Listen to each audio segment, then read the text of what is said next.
voulons célébrer ton nom.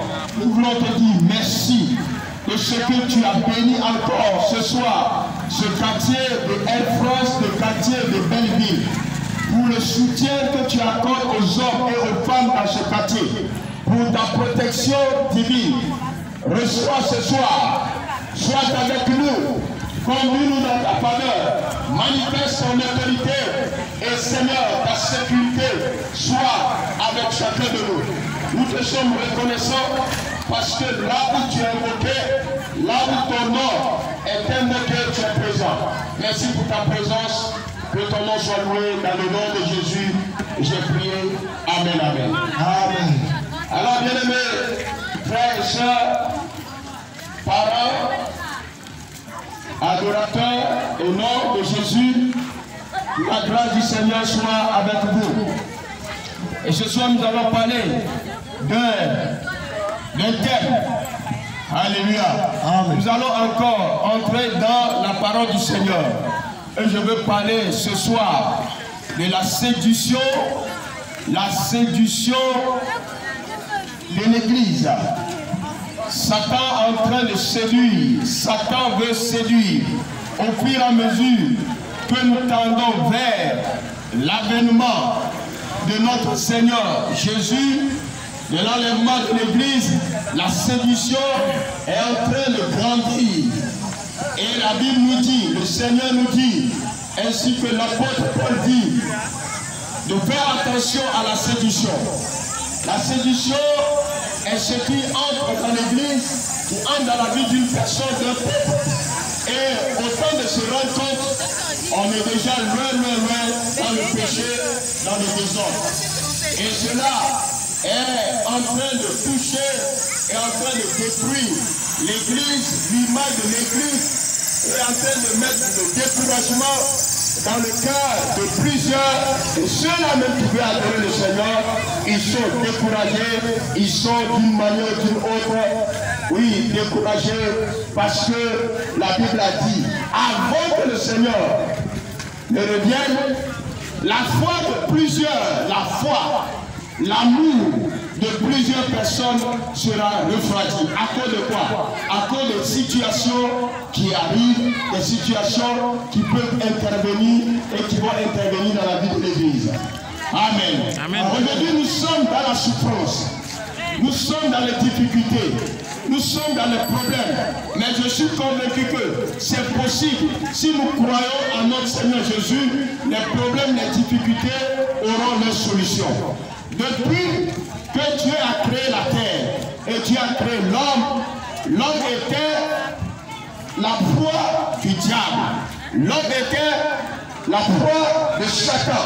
Mais ce soir, il vient de façon sournoise, de façon subtile pour détruire le plan et le projet de Dieu.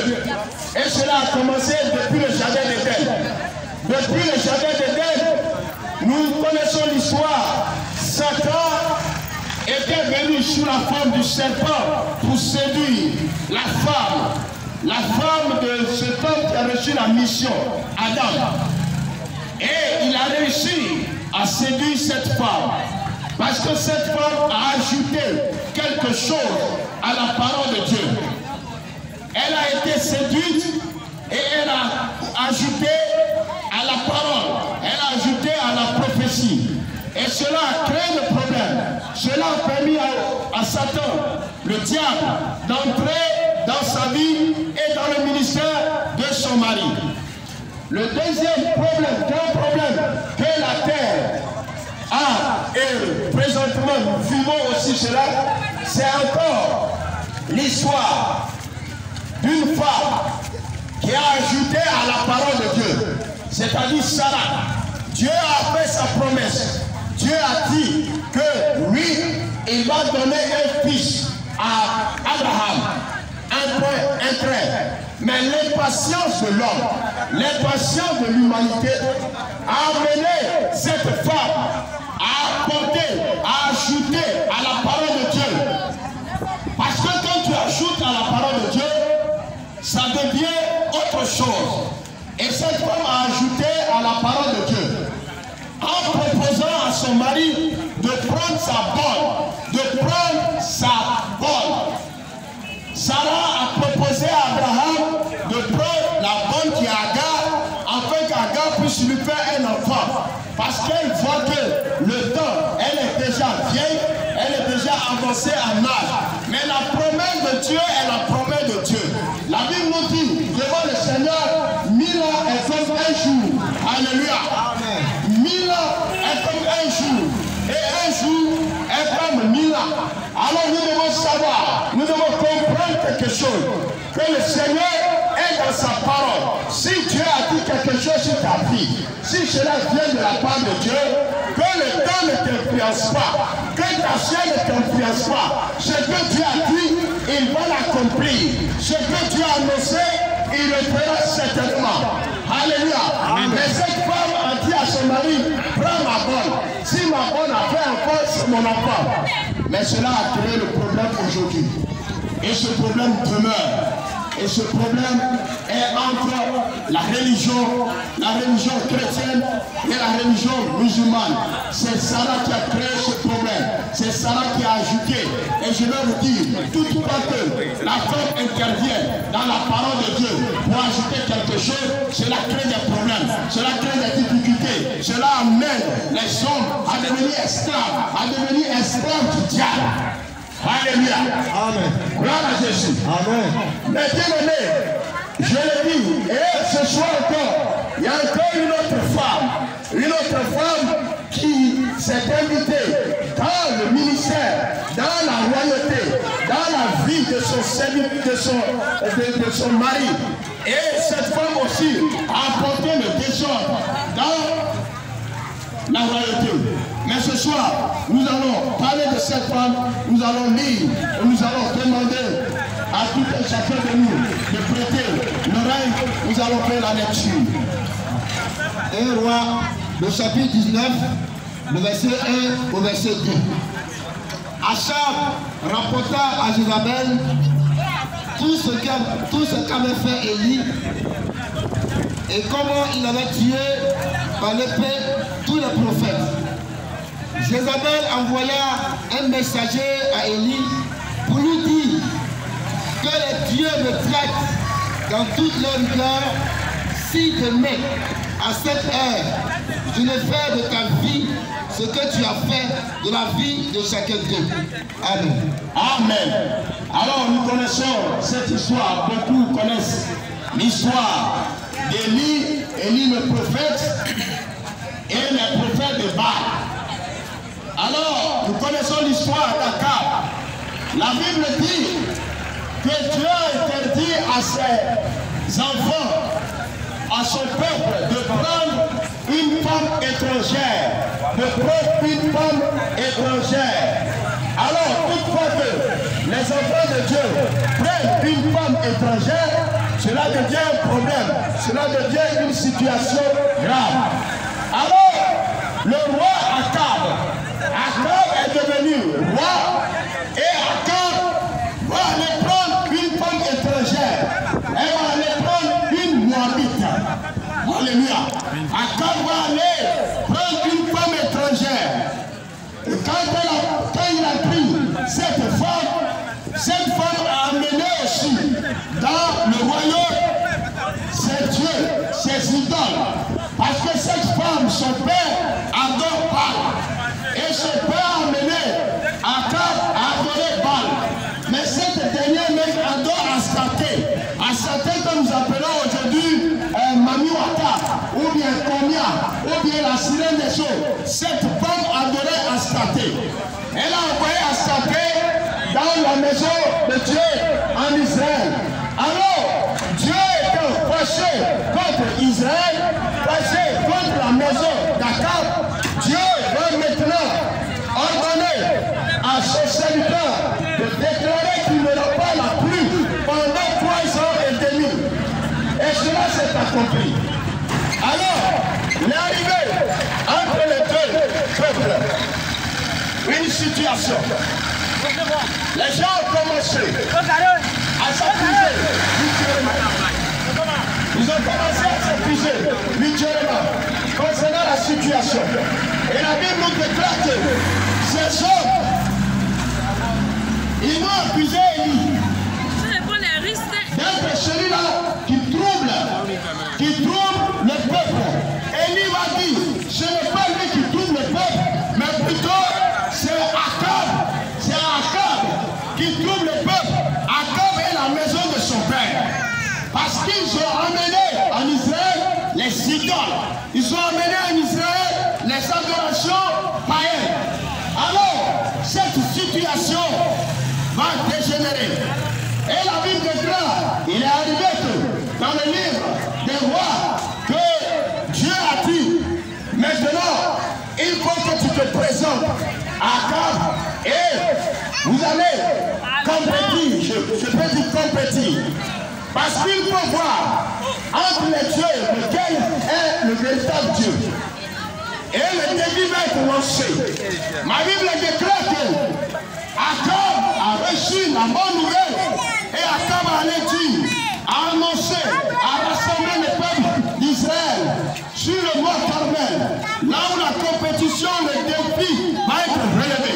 La Bible nous déclare ceci, bien aimé dans le Seigneur, que il y avait en Samarie, il y avait en Israël, au temps d'Akab, les prophètes de Baal et les prophètes d'Astarté. Tous ces hommes étaient sous contrôle au service de la femme d'Akab qu'on appelle Jézabel. Jézabel, cette femme entretenait, nourrissait ses prophètes pour son compte. Alors, elle a emmené dans ce pays le désordre. Bien-aimé, c'est la troisième personne qui a envoyé encore le désordre dans l'adoration des enfants de Dieu. Et la Bible déclare, et quand la situation est arrivée ainsi, alors Dieu qui a créé les cieux et la terre a répondu favorablement. Les 400 prophètes de Baal n'ont pas pu appeler les dieux n'a pas pu parler alors pour leur cause. Alors Élie a tué les prophètes de Baal et d'Astarté. Alléluia. Amen. Akab était triste. Arrivé à la maison, il a raconté l'histoire, ce qui s'est passé à son épouse, Jézabel. Jézabel a envoyé ce que nous venons de lire à l'homme de Dieu pour lui dire demain, lui, elle aussi va tuer, elle aussi va amerdir, elle aussi va mettre fin à la vie d'Élie. Alléluia. Amen. Et ce soir, je veux te dire, il y a un défi qui est lancé depuis longtemps. Et si tu es du côté de Dieu, tu auras toujours la victoire. Amen. Si tu marches avec le Seigneur, la victoire est à toi. Amen. Alors ce soir, je vois cette femme intervenir dans la royauté. Cette femme intervenir dans la vie, dans le ministère de son mari. Et elle aussi a mélangé le ministère. La Bible déclare que Akab était le roi qui a fait pire que les autres rois. Depuis que les rois ont commencé à chuchoter, à monter sur le trône, Akab a fait plus mal que tous ces rois. Parce que Akab a envoyé l'idolâtrie, même dans la maison de Dieu. Alléluia. Voilà Jésus. Amen. Akab a adoré Baal. Dans la mythologie grecque, nous savons que Baal est le Dieu adoré par ces hommes en ce temps. Moloch, c'est le même nom, c'est Vodou, ils adoraient. Et Astarté, Mamiwata aussi adoré. Alléluia. Mais nous devons savoir que dans leur étude, on dit que Astarté est la mère de Baal. Astarté est la mère de Baal. Ça, c'est ce qu'ils disent. Astarté est la mère de Baal. Et si Astarté est la mère de Baal, vous voyez ce qui se passe. Baal est adoré par le roi Akab. Et la mère Astarté est adorée par son épouse. Nous voyons la relation entre la mère et le fils. Et cette relation a lié Akab. Alléluia. Vous allez voir que ce n'était pas Akab qui dirigeait la royauté. Ce n'était pas Akab qui dirigeait la royauté, mais plutôt sa femme. Plutôt la femme. C'était la femme qui dirigeait. Parce que cette femme a pris le dessus. Je vais te dire, bien aimé ce soir, dans le foyer, l'homme est le chef. Dans le ministère, c'est le mari qui est le pasteur. Mais s'il arrive que dans ton ministère, c'est ta femme qui commande, il faut savoir que Jézabel est assise dans ton ministère. Dans ton foyer, si c'est ta femme qui commande, il faut savoir que ton foyer est conduit par ta femme. Alors tu vas aller dans le désordre. Il y a des hommes.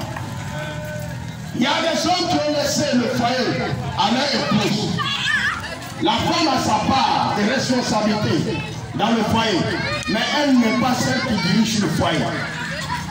Et quand la femme commence à prendre des décisions, il faut savoir que ce qui est arrivé à Akab, c'est ce qui va arriver à ton foyer, qui va arriver à ta famille. Tu es le maître, tu es le chef garçon, mais tu n'as pas d'autorité.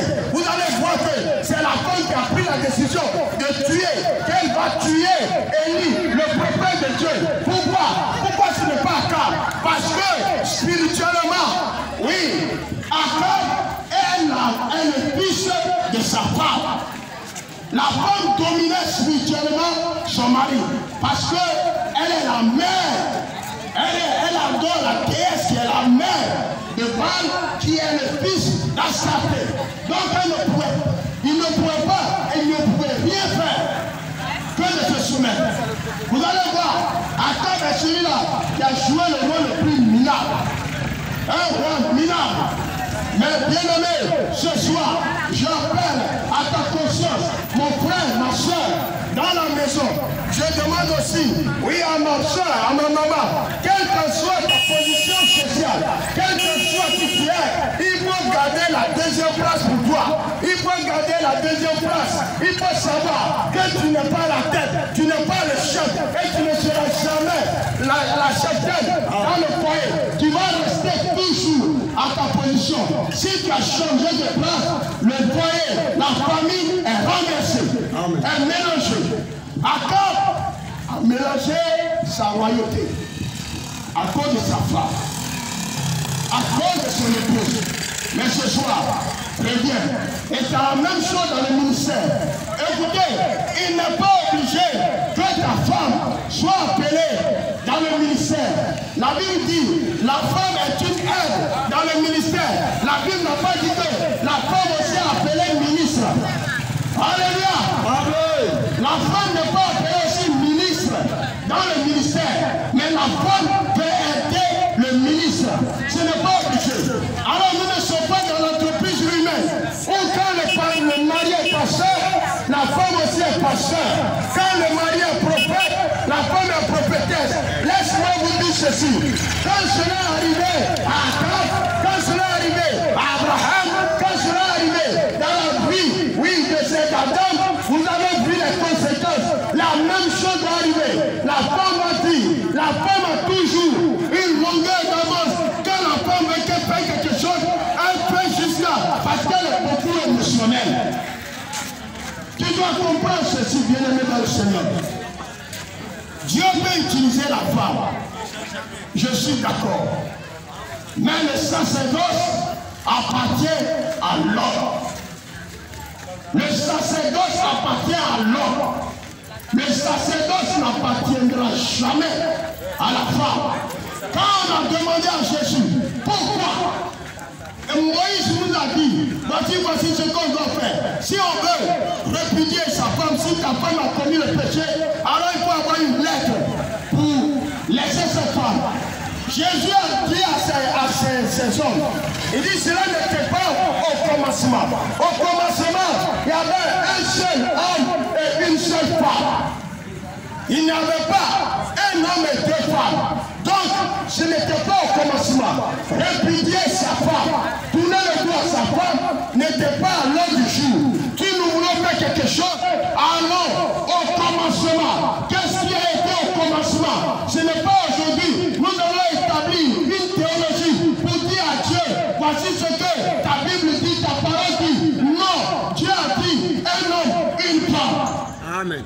Alléluia.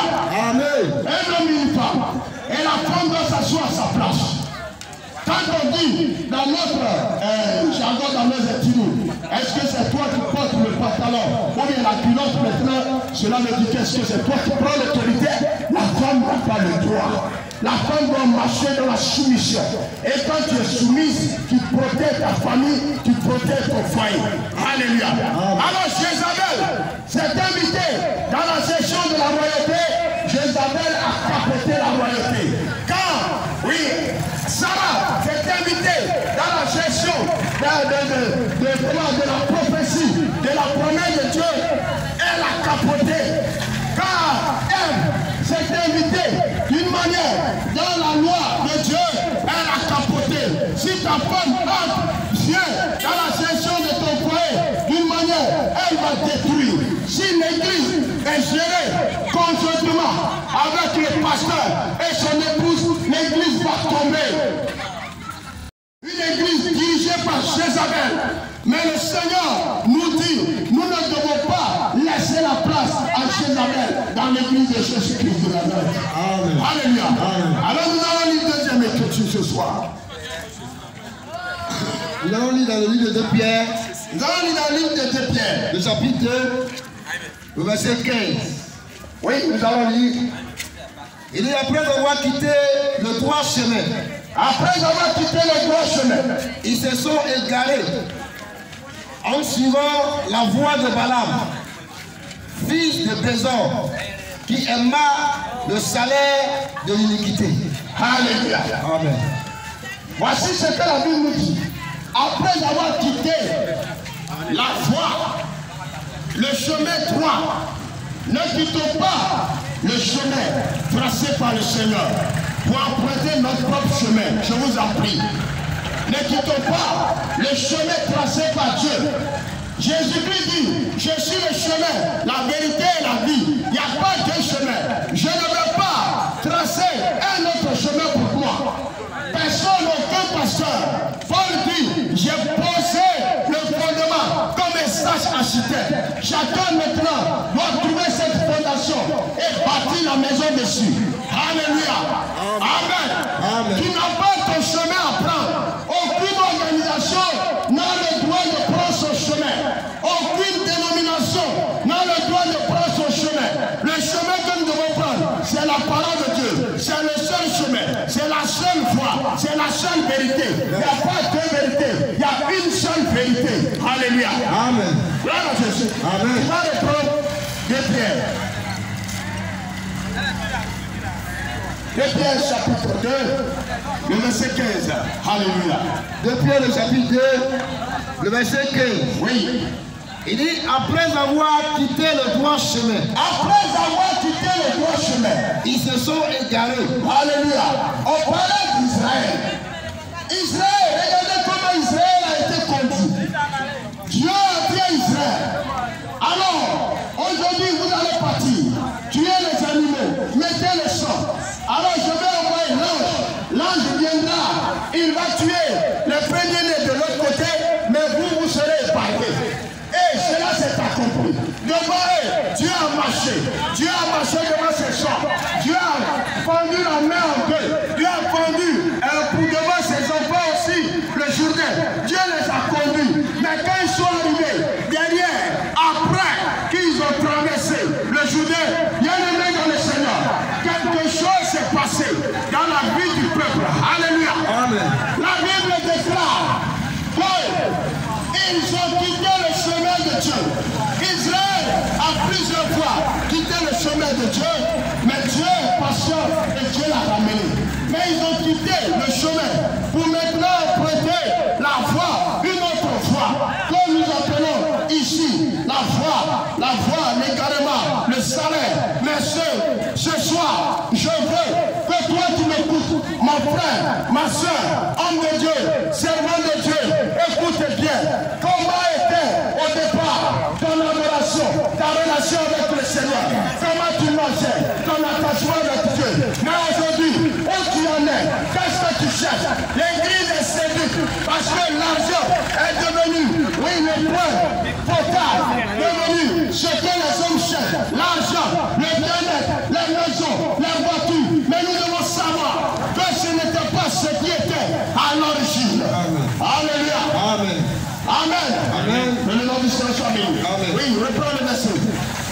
Après avoir quitté le droit chemin, ils se sont égarés. En suivant la voie de Balaam. Quelle est la voie de Balaam? Nous connaissons l'histoire de Balaam. Balaam a été invité par Balak pour venir maudire le peuple d'Israël quand ce peuple est en train de venir, en train de traverser, en train d'écraser les nations. Balak a vu, Balak a eu peur et Balak est allé chercher, Balak est allé appeler Balaam. Balaam vient maudire parce que Balak sait, si Balaam te maudit, tu es vraiment maudit. Mais la Bible dit, l'enchantement ne peut rien contre un enfant de Dieu. Alléluia. L'enchantement ne peut rien. Parce que ce n'est pas tout le monde en maudit. Si tu n'es pas maudit de Dieu, tu ne seras pas maudit par les hommes. Si tu n'es pas maudit de Dieu, les hommes ne peuvent pas te maudire. Alors, il les a appelés. Il a appelé Balaam de venir. Et Balaam les a envoyés sur la voie de Garma. La voie de Garma, c'est quoi? Balaam marchait droitement devant Dieu. Balaam faisait ce que lui disait. Mais Balaam, quand on lui a proposé de l'argent, on lui a proposé des habits, on lui a proposé de l'or, on lui a proposé des maisons, Balaam maintenant, au lieu de marcher dans la volonté de Dieu, va maintenant emprunter cette voie qu'on appelle la voie de Garma, de Balaam, la mauvaise voie. Il y a plusieurs, ce sont des bons hommes de Dieu, ce sont des bons prophètes, ce sont des bons pasteurs, mais à cause de l'argent, à cause de la séduction du diable, pour devenir aussi riches, avoir ceci et cela, les a amenés à devenir des voleurs, à devenir des braqueurs, à devenir des menteurs sur la chair, sur l'autel de Dieu. Mais le Seigneur nous interpelle, nous devons revenir. Ne quittez pas sur la voie droite, sur le bon chemin. Amen. Alléluia. Amen. Ne faisons pas comme Balaam. Ne prenons pas la voie de Balaam. Balaam a laissé la voie de Dieu. Balaam a laissé la voie de Dieu. Balaam a laissé, oui, le droit chemin. Et Balaam a pris le chemin court, le chemin de la richesse, le chemin de l'abondance. C'est cette séduction qui est dans l'église de Jésus-Christ aujourd'hui. Tout le monde veut devenir riche, tout le monde veut devenir ceci. Mais bien aimé, je vais te dire, la richesse va rester sur la terre. La voiture restera sur la terre. Les maisons vont rester ici. Tout ce que tu connais et que tu cherches de ce qui est matériel, de ce qui est sur la terre, ces choses vont rester ici. C'est pourquoi il est mieux d'être sur la voie de Dieu qui va te conduire à la victoire. Alléluia. Amen. Amen. Continue. Ils se sont égarés en suivant la voie de Balaam, fils de Bézor, qui aima le salaire de l'iniquité. On dit le salaire de l'iniquité. Le salaire de l'iniquité. Quand tu quittes la voie de Dieu, ce qu'on gagne, ce salaire s'appelle le salaire de l'iniquité. Le salaire du mensonge, c'est le salaire de l'iniquité. Braquer les gens, mentir pour avoir de l'argent, s'appelle le salaire de l'iniquité. Quand tu es dans l'iniquité, comment tu pourras-tu voir le Dieu de la pureté et de la sainteté? Le Dieu de l'équité, comment tu vas le voir? Oh, bien-aimés frères et sœurs, nous devons sortir de la corruption, du mensonge, du vol. C'est la voie de l'iniquité. C'est ce que la Bible est en train de nous dire, en train de nous enseigner, de nous annoncer. Nous devons revenir, quelle que soit ta position, quel que soit qui tu es, tu dois rester sur le chemin, sur la voie de Dieu, parce que Jésus reviendra très très bientôt. Il est sur le point, il va venir. S'il vient te trouver dans le désordre, dans cette vie, tu vas savoir toutes ces années dans les temples, dans les veillées, dans les adorations, est zéro. Amen. Parce que Balaam a reçu son salaire. Alléluia. Amen. Ton adoration n'est pas liée, premièrement, au bien-être social, aux choses de la terre. D'abord le ciel et la terre viendra ensuite.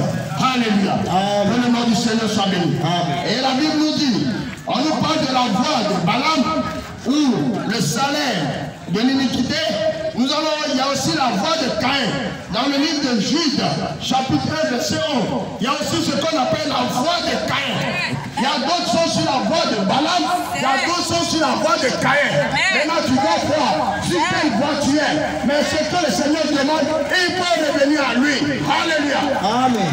Lui Jude 1, 11. Jude le chapitre 1, le verset 11. Il dit, malheur à eux, car ils ont suivi la voie de Caïn. Malheur à eux, car ils ont suivi la voie de Caïn.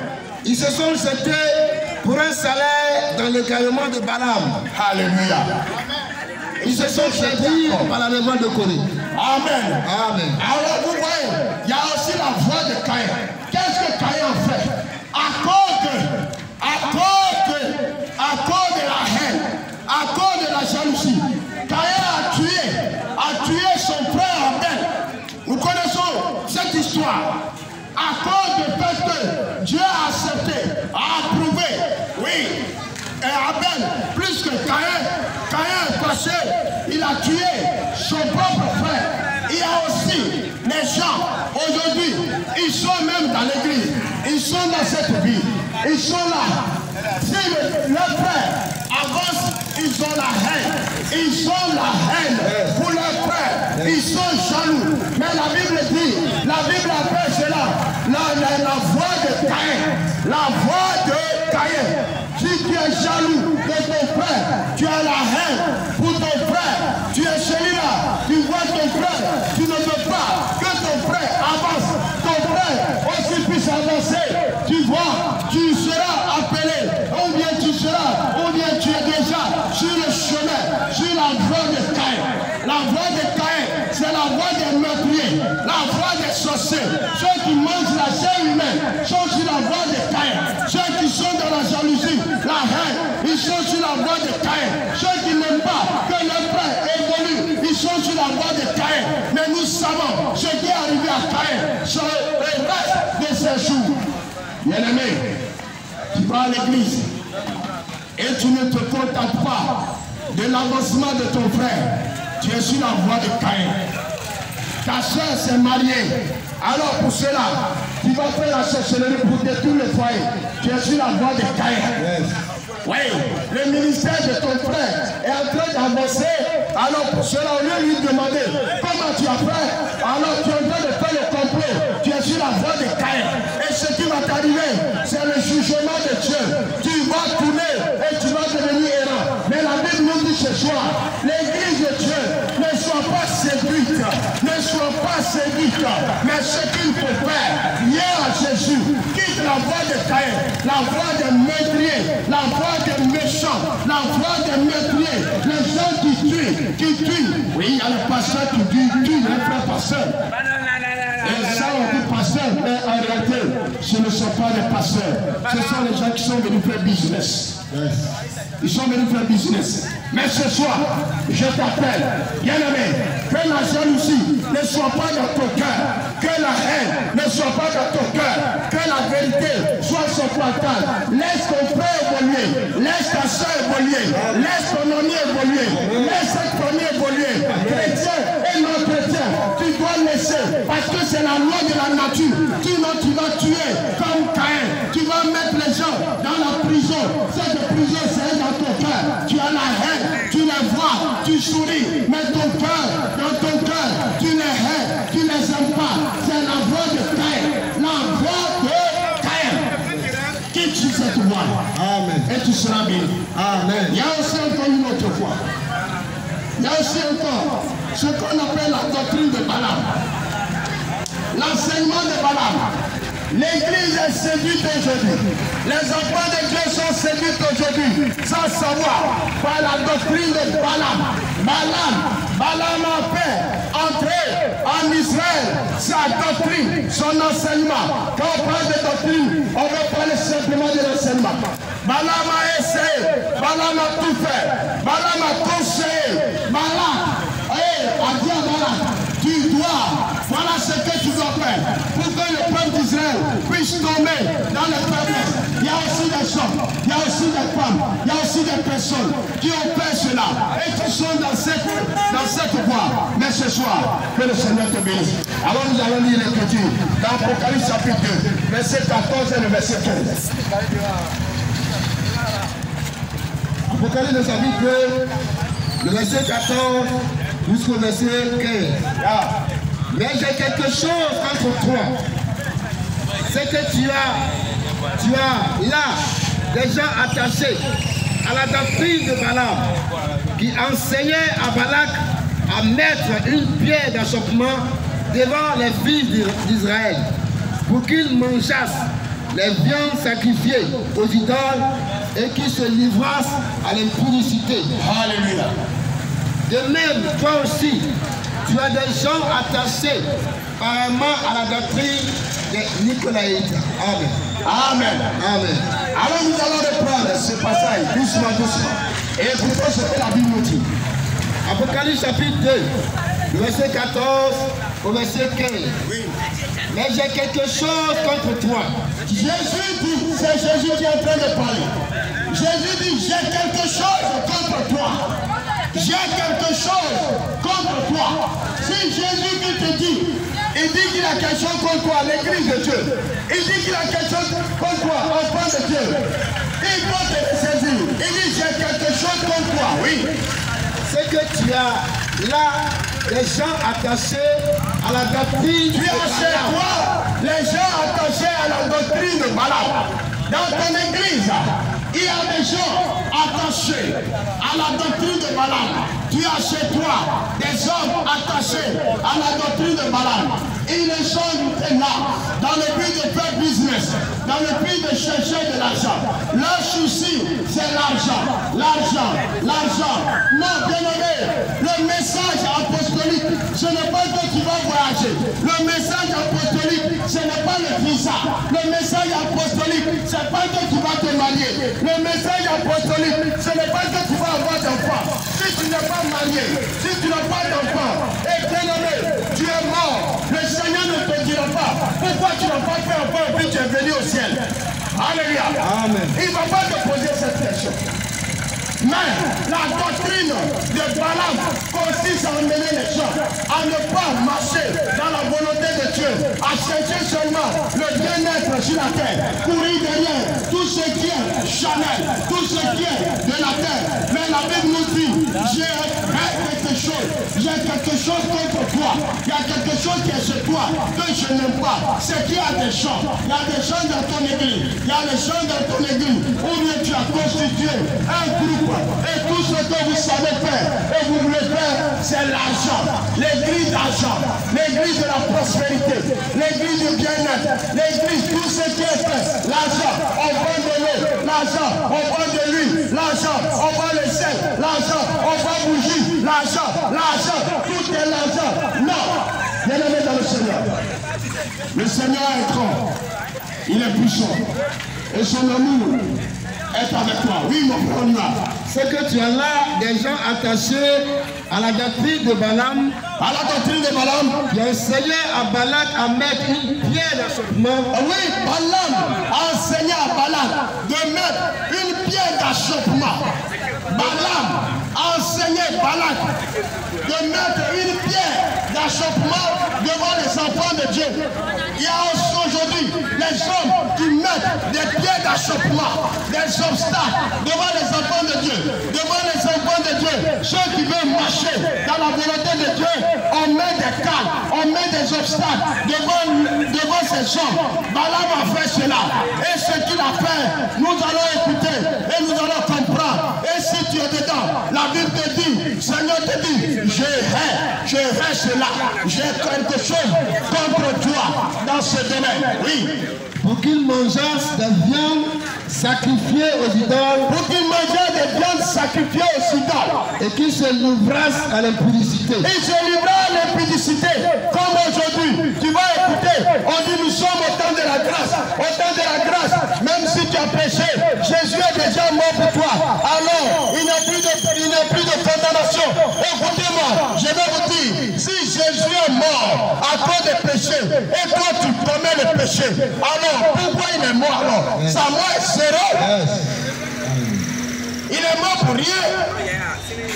S'il est mort à cause du péché, et toi tu dis tu le suis, et puis tu vis dans le péché, la grâce ne légitime pas La grâce ne détruit pas la loi de Dieu plutôt. La grâce ne détruit pas la loi de Dieu. La grâce ne veut pas dire qu'il ne faut pas marcher dans la pureté, dans la sainteté de Dieu. Alléluia. La grâce ne te dit pas qu'il ne faut pas marcher dans la sanctification, dans la sainteté. La grâce plutôt te dit, marche dans la sainteté. C'est pas qu'il y a la grâce, mais il faut vivre dans le péché tous les jours. Il faut marcher dans le péché, dans le désordre. Non, gloire à Jésus. Alléluia. Mais la grâce de Dieu faut sortir. C'est pourquoi tu vas les voir. Ils ont des copines. Elles ont des copains dans l'église. Non. Ça c'est l'enseignement de Balaam. C'est ce que Balaam a dit à Balak. Il faut que tes enfants, ton peuple, soient à côté du peuple d'Israël. Alors tes filles n'ont qu'à se laver le soir. Elles vont porter les habits qui sont légers, les habits qu'on voit, leur sein un peu, on voit leur cuisse. Elles n'ont qu'à porter cela. Et quand elles seront à côté du camp des enfants d'Israël, quand ils vont voir leur cuisse, quand ils vont voir leur mini, alors ils vont tomber dans la séduction. Et quand ils vont coucher avec les filles, leur Dieu lui-même va se fâcher contre eux et va les tuer. C'est l'enseignement que Balaam a dit à Balak. C'est cet enseignement. C'est ça qu'on appelle la doctrine de Balaam. Toi qui acceptes l'impudicité, la fornication, l'adultère dans l'église, toi qui commets l'adultère, il faut savoir que tu es dans la doctrine de Balaam. Et si tu es dans la doctrine de Balaam, tu seras frappé de jugement. Qui vous a dit que la grâce veut dire fais ce que tu veux? Qui t'a dit que la liberté ne veut pas dire fais ce que tu veux? La liberté veut dire marche dans la justice. Amen. Alléluia. Amen. La liberté veut dire qu'il faut marcher tout droit. Alors, je donne à enseigner. Et vous allez voir, un seul jour, 24 000 enfants juifs sont morts. Parce que quand les filles sont venues, avec leur séduction, avec leur démarche de prostituées, marchant, avec leur cou tendu, les jeunes juifs n'ont jamais vu cela. Ils n'ont jamais expérimenté cela. C'est pourquoi les filles du monde, les filles des hommes séduisent nos frères dans les églises. Parce que tout ce qu'elles savent faire, c'est la séduction. Depuis l'origine, tout ce qu'elles savent faire, c'est de séduire. Elles ne savent pas marcher dans la sanctification, dans la pureté, dans la justice. Mais il faut savoir, l'église de Dieu est une église de pureté. Jésus viendra chercher son église. Une église sans tache, ni ride. Une église sans tache, ni ride. Une église sans péché. C'est possible.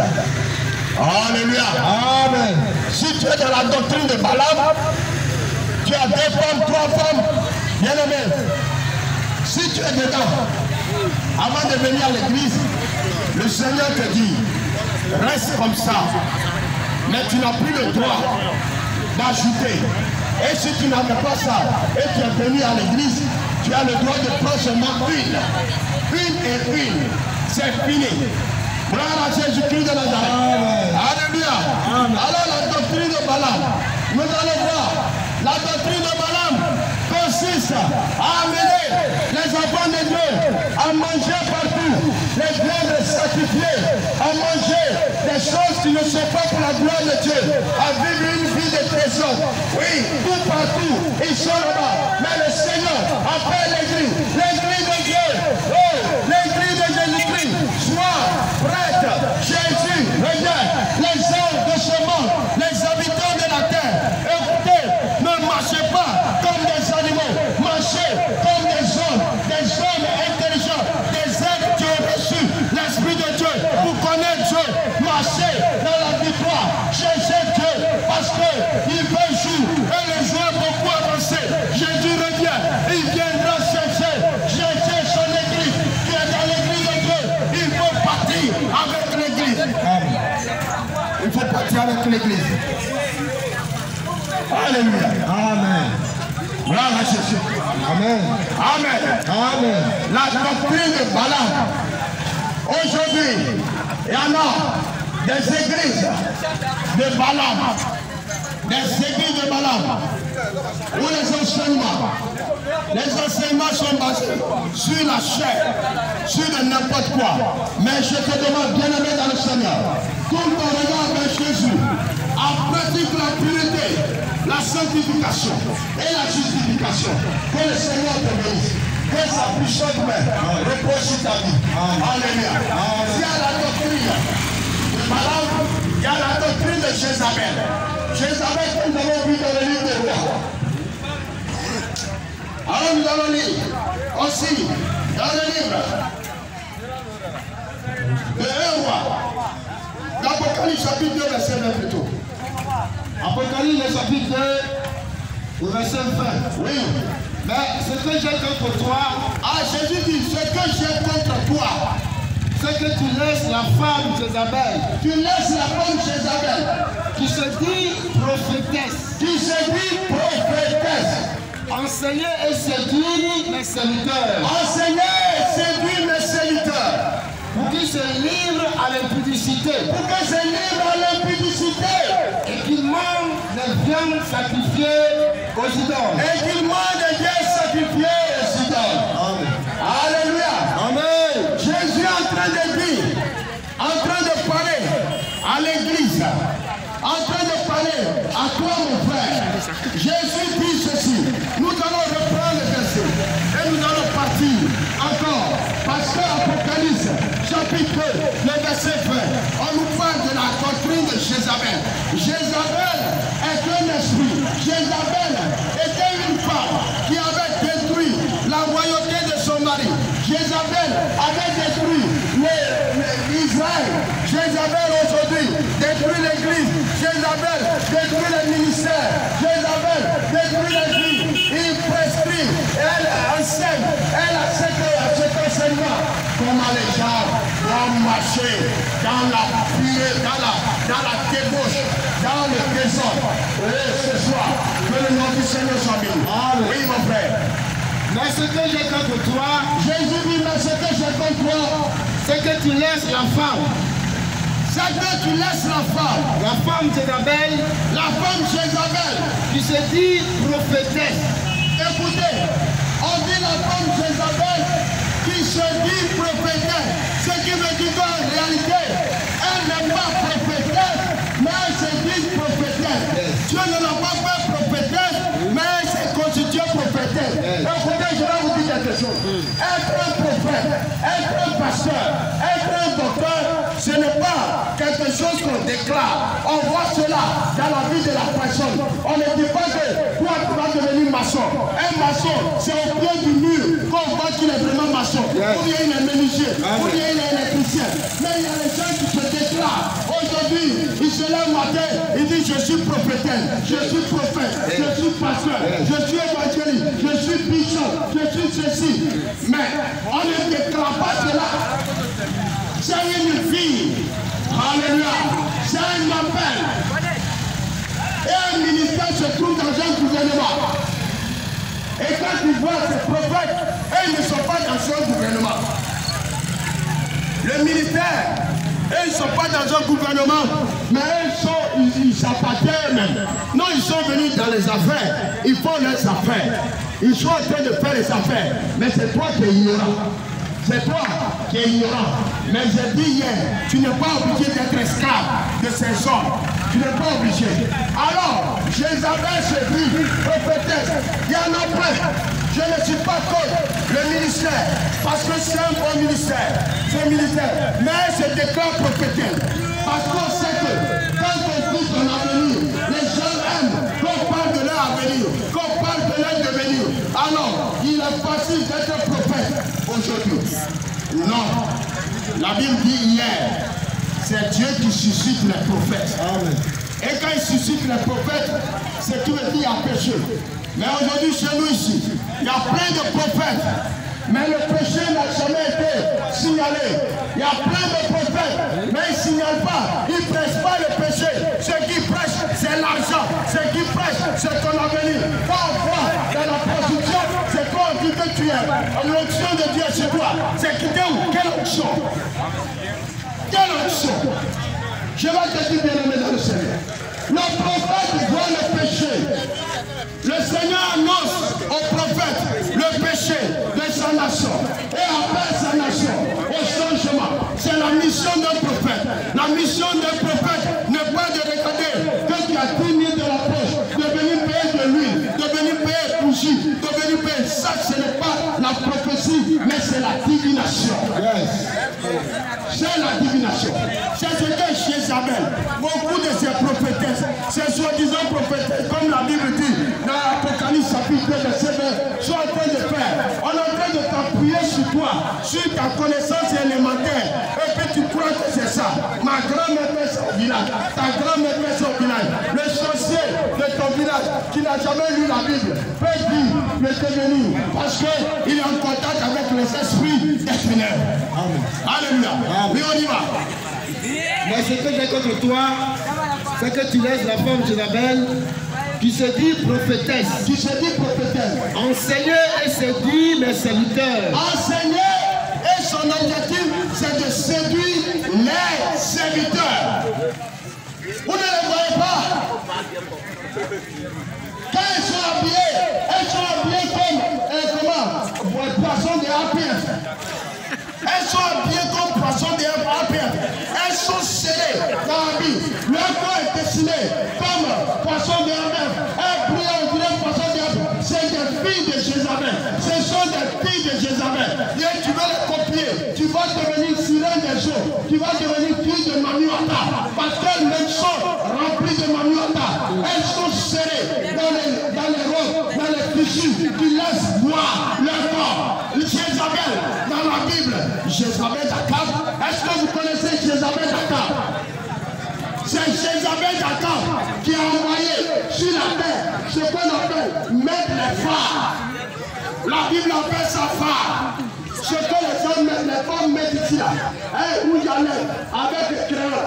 La Bible appelle ça phare. C'est Jézabel qui a envoyé. C'est Jézabel qui a envoyé ce qu'on dit. On met sur les ongles là. C'est Jézabel qui a envoyé. Et si tu mets sur les ongles, tu mets ces phares, tu es fille de Jézabel. Donc tu es enfant de la sirène des eaux. Je ne te suis pas, mais je te dis la vérité. Yes. C'est pourquoi, quand on va à la guerre, c'est toi qui tombes tous les jours. Et puis tu te relèves. L'année prochaine, tu vas tomber. L'année prochaine, tu vas tomber. Parce que tu as les choses de Jézabel sur toi. Amen. Quand Jézabel a porté ces choses, et Jéhu le roi est allé le tuer, allé tuer Jézabel, la Bible dit, les chiens ont mangé le corps de Jézabel. Les chiens ont mangé le corps de Jézabel, mais les chiens ont refusé de manger sa figure, là où elle a mis poudre là. Est-ce que vous savez, poudre que vous mettez sur le visage là, les chiens, excusez-moi, est-ce que vous savez, cette poudre là, on appelle ça masque? Masque c'est quoi? Masque c'est attacher quelque chose, donc tu caches ton identité. Tu es un hypocrite. Quelqu'un qui porte masque, c'est un hypocrite. Alors, il faut masque. C'est Jézabel qui est la première femme dans la Bible à porter masque. À envoyer l'hypocrisie dans la royauté. Et le chien a refusé de manger sa tête. Le chien a refusé de manger sa main, ses doigts. Le chien a refusé de manger ses pieds. Parce que c'est là-bas, elle a mis des phares, elle a mis des rouges à lèvres, elle a mis, comment finir. Les chiens ont refusé. Je te dis, Dieu ne te prendra pas. L'église de Jézabel, enseignement de Jézabel, Jésus ne te prendra pas. Il faut savoir, le peuple d'Israël, le grand peuple d'Israël ne portait pas cela. C'est en Égypte qu'ils ont trouvé ça. Alléluia. Amen. Alléluia. Amen. Alléluia. Et quand ils devaient voir la gloire de Dieu, ils devaient se séparer de ces choses. Si c'est dans ça que tout ta beauté, tu es la fille de la sirène des eaux. Change. Oui, mon père, lis pour moi. Afin qu'ils mangent des viandes sacrifiées aux idoles. Afin qu'ils mangent des viandes sacrifiées aux idoles. Alléluia. Voilà sa mission. Sa mission, c'est de séduire. Sa mission, c'est de détruire la vie des gens. Et puis aujourd'hui, elle séduit les pasteurs. Elle séduit des vrais enfants de Dieu. Ceux qui sont appelés à aller dans le royaume des cieux. Oh, le ministère de Jézabel le ministère de Jézabel est en train de te détruire. Le ministère, oui, la doctrine de Jézabel est en train de détruire les enfants de Dieu pour moi. L'église de Dieu, ceux qui n'étaient pas appelés à mourir, sont en train de mourir parce que Jézabel, l'enseignement de Jézabel a pris toutes nos églises, Alléluia, je vous en prie, revenez à Jésus. Amen. Amen. Revenez à Jésus. Et je vais appeler, personnellement, mes parents d'Assemblée de Dieu, revenez à Jésus. C'est vous qui enseignez cela avant. C'est vous qui enseignez. Mes parents d'Assemblée de Dieu, revenez. L'argent est bien. Ne soyez pas laodicés. Ce n'est pas avoir beaucoup d'argent qui est quelque chose. C'est vous qui enseignez ça avant. C'est vous qui enseignez la sanctification. Vous avez été séduits par Jézabel. Aujourd'hui, vous voulez avoir les hôpitaux, vous voulez avoir des maisons, vous voulez avoir le pays et puis vous avez laissé les sorciers sont rentrés au milieu de vous. C'est eux qui donnent les grosses enveloppes. Revenez. Yes. Revenez à Jésus. Amen. Revenez au Seigneur Jésus. L'église de Jésus. Revenez. C'est vous qui êtes le sel. C'est vous qui êtes la lumière. Si vous avez perdu votre saveur, le monde va mourir. La Côte d'Ivoire est comme ça à cause de toi, Église. Changez de comportement. Revenez à Dieu. Amen. Ne détruisez pas. N'acceptez pas Jézabel dans vos églises, en train de prophétiser, en train d'enseigner, en train de dire n'importe quoi. Dieu dit, il a quelque chose contre toi. Contre toi. Change de comportement. Il ne faut pas te contenter d'aller à l'église, d'être membre d'une organisation. Plutôt, est-ce que tu seras sauvé? Est-ce que tu es dans l'église de Jésus-Christ? Est-ce que tu vis dans l'église de Jésus-Christ? Est-ce que Jésus te connaît? Est-ce que tu connais Jésus? Il ne faut pas seulement appartenir à une organisation. Que le nom du Seigneur soit béni. Revenez, église de Jésus. Revenez à la voie droite. Revenez sur le chemin de la pureté et de la sainteté. Reviens. Quand ta femme porte un masque, quand elle lance sa figure, tu vois ce qu'elle ressemble à côté de toi. Elle ressemble à Ibouno. Elle ressemble à Bouiboui. Tu n'as pas honte. Ta femme, avant de sortir avec toi, avant de sortir pour aller à la réunion avec toi, elle est obligée de mettre les phares, comme Jézabel. Jézabel, ce sont les chiens qui l'ont mangé. Ne sois pas mangé par les chiens. Change de comportement. Reviens à Jésus. L'église de Jésus, c'est une église de sanctification, de la pureté, de la justice. Je te dis, Assemblée de Dieu, c'est toi qui enseignais ça avant. C'est toi qui enseignais. C'est toi qui dis, on ne doit pas porter bouteille. Qui t'a séduit? Qui t'a séduit aujourd'hui? Qui a séduit cette église? Qui a séduit cette organisation? Oh, méthodiste, c'est toi qui enseignais ça. Les enfants de Wesley, qui t'a séduit? Qui vous a séduit? Branamis, qui est en train de te séduire? Regardez les catholiques, les sœurs catholiques. Les sœurs catholiques ne portent pas boucle d'oreille. Les sœurs catholiques, leur habit dépasse, leur robe dépasse le genou. Les sœurs catholiques, la manche de l'habit dépasse. Elles ne portent jamais pantalon. Les sœurs catholiques, c'est elles seules qui doivent aller au ciel. Et toi qui es dans l'église, et toi qui es là, on a mis sur ton table, à l'entrée de ta porte, que tu ne dois pas porter pantalon, tu ne dois pas porter mini, tu ne dois pas porter pantalon déchiré. On a dit cela. Chaque catholique s'habille bien pour son corps. Mais toi qui vas et qui suis, pourquoi toi tu ne prends pas exemple sur la sœur catholique? Prêtre, il porte soutane. Pourquoi toi tu ne t'habilles pas bien? C'est toi que ton pantalon est descendu jusqu'au niveau de en bas de tes fesses. Et tu marches comme si tu es bacard. Et puis tu dis tu vas à l'église. Est-ce que vraiment tu vas à l'église? Écoutez, Jésus viendra prendre son église. Une église sans tache ni ride. Parce que toi tu as dit dans ton église que tes tocs non. Écoutez, pantalon déchiré. C'était les fous qui portaient ça. Les fous. Tu portes pantalon déchiré, tu es un fou. C'était des fous qui portaient. Maintenant aujourd'hui, tu portes ça puis tu vas à l'église. Changer de vie. Vous-même vous appelez ça péter. Péter là, tu ne sais pas que toi-même tu es pété. Quand quelque chose est pété, c'est quelque chose qui est déchiré. C'est quelque chose qui n'a pas de tête, qui n'a pas de cœur. Arrêtez ça. L'église de Jésus n'est pas une poubelle. Vous ne voyez pas les musulmans. Regardez une femme musulmane. Elle s'habille en haut jusqu'en bas. C'est son mari qui doit voir son corps. Toi, ton corps est devenu cinéma. N'importe quoi. Quittez au milieu de nous et on va se compter.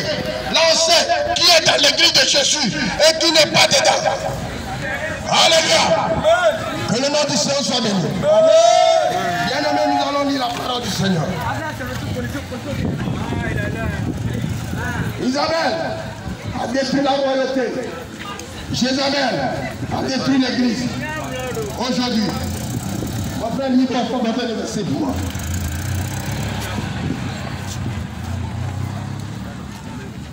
Oui. Un roi. Et on va s'arrêter là-bas. Lis encore.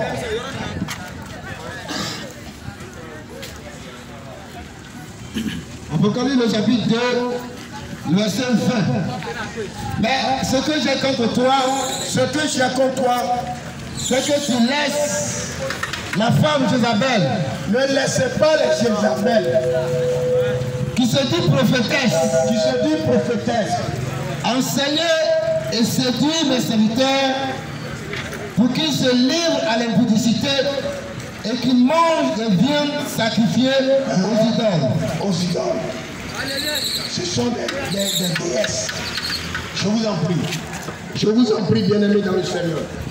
Je demande pardon à chacun de vous de faire attention à sa vie, à sa relation. Ce soir, j'ai parlé des enseignements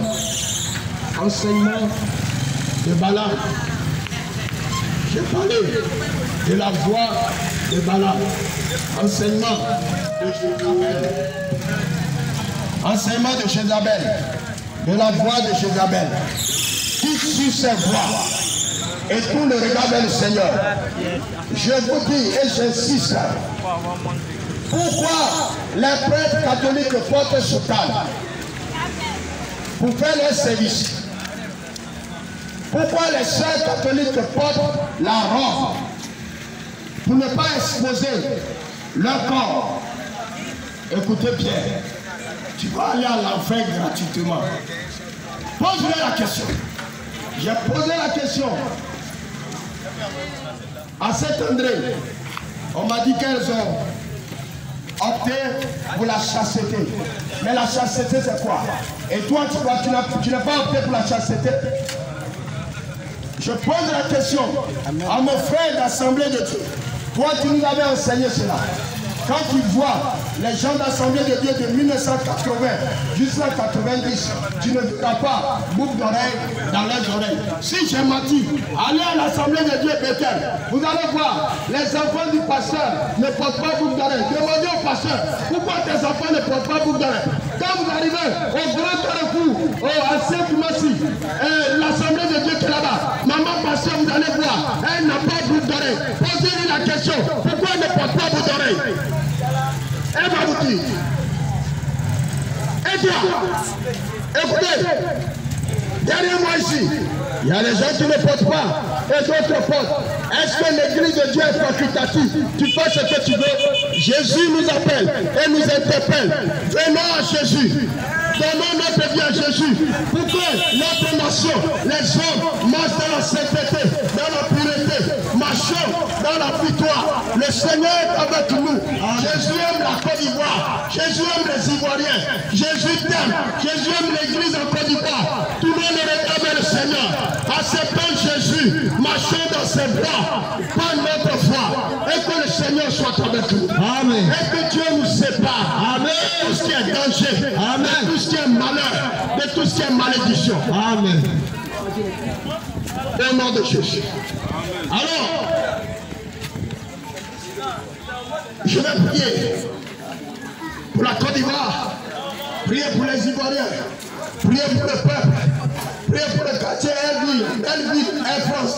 Demander à Dieu de manifester sa protection, sa grâce sur nous. Et que Dieu fasse de toi un homme utile, une femme utile, une jeunesse utile, des hommes sanctifiés, des femmes sanctifiées. Est-ce que vous m'écoutez? C'est ce que le Seigneur veut. Il vient pour une église, une nation propre. Seigneur, ce soir, je l'aime avoir vers toi, parce que tu m'as donné l'occasion ce soir de parler de toi. Que ton nom soit glorifié, que toute la louange te revienne. Je remets ce soir ma bien-aimée.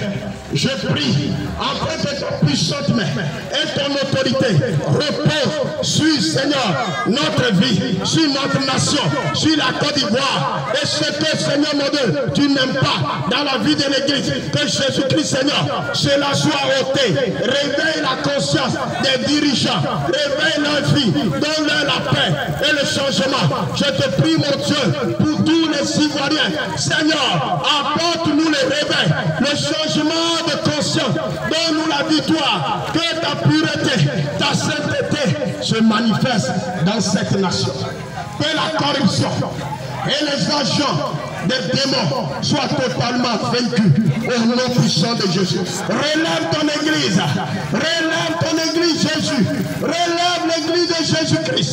Jésus, relève ton église. Il s'agit de ton église, il s'agit des hommes que tu as créés à ton image et selon ta ressemblance.